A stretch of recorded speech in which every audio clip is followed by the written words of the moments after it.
the conference itself. I think it's an amazing success. We hope that Azerbaijan will continue to do a good job branding itself as the leader that it is in terms of real interfaith leadership, not just talk, but when we come here, we all feel at home, and we know that this is primarily through your leadership personally, I think inspired also by your late father. Söhbət zamanı Ermənistan-Azərbaycan Dağlıq Qarabağ münaqişəsinə də toxunuldu. Prezident İlham Əliyev Azərbaycan torpaqlarının 20%-nin Ermənistan tərəfindən işğal edildiyini, soydaşlarımızın öz doğma torpaqlarından qovulduğunu bildirdi. Expelled all Azerbaijanis, and after that they organized so-called referendum, which was illegal, and nobody recognized it.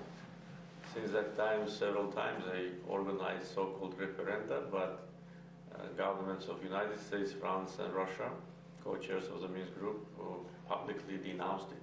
They destroyed our mosques, but we restored Armenian church. So this is also indicator of our attitude to religious monuments and their attitude. Azerbaijan is a multi-confessional country and multi-ethnic country. Armenia is a mono-ethnic country.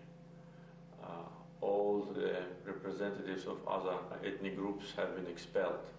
I heard there is a so-called leader of the Jewish community in Armenia, but the name was something like Karapetyan or Varapetyan, something like that.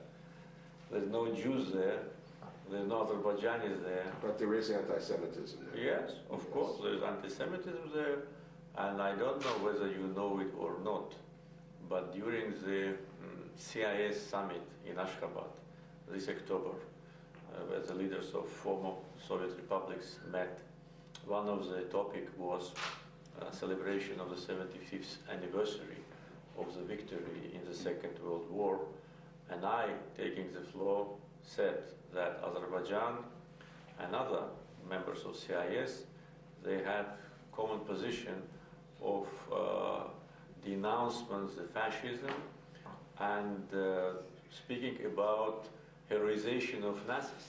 And I said, unfortunately, in our area, in CIS, there is a country which glorifies the fascists.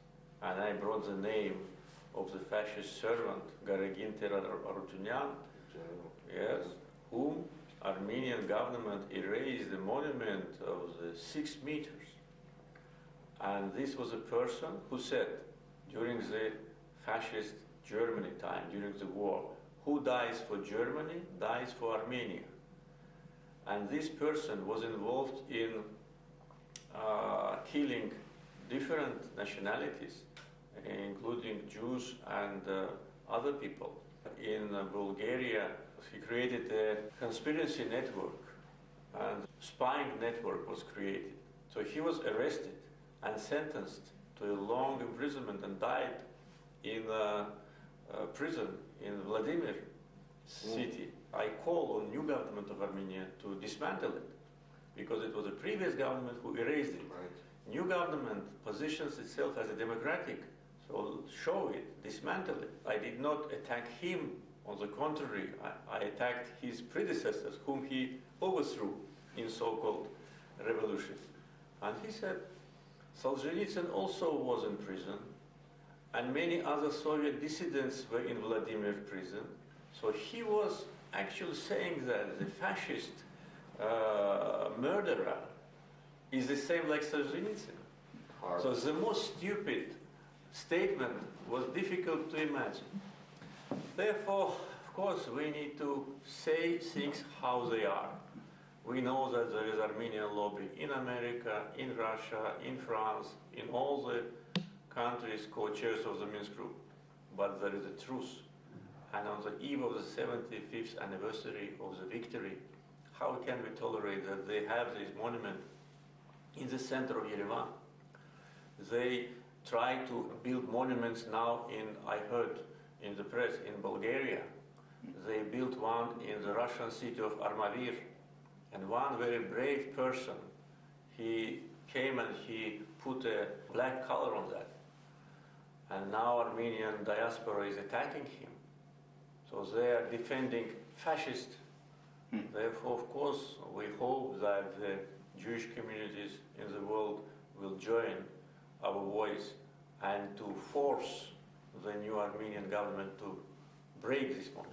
Especially, as we know, in January, at the end of January, we'll have perhaps the last major gathering at Auschwitz, the anniversary of that, and correctly, most of the leadership of the former Soviet Union, they're proud that a bitter price to pay, but they were primarily responsible for the defeat of Hitler and his associates. This would be also an appropriate time to try to make sure that Armenia doesn't join the ranks of other nations, unfortunately in Europe, who are rewriting their history and putting up their monuments to collaborators with the Nazi mass murderers. Exactly, we must join our efforts. I mean, politicians, public figures, religious leaders, NGOs, media. On the eve of the 75th anniversary of the victory, we must speak in one voice, because it's a big danger. It's not only misinterpretation of the history, it is a preparing grounds for future discrimination.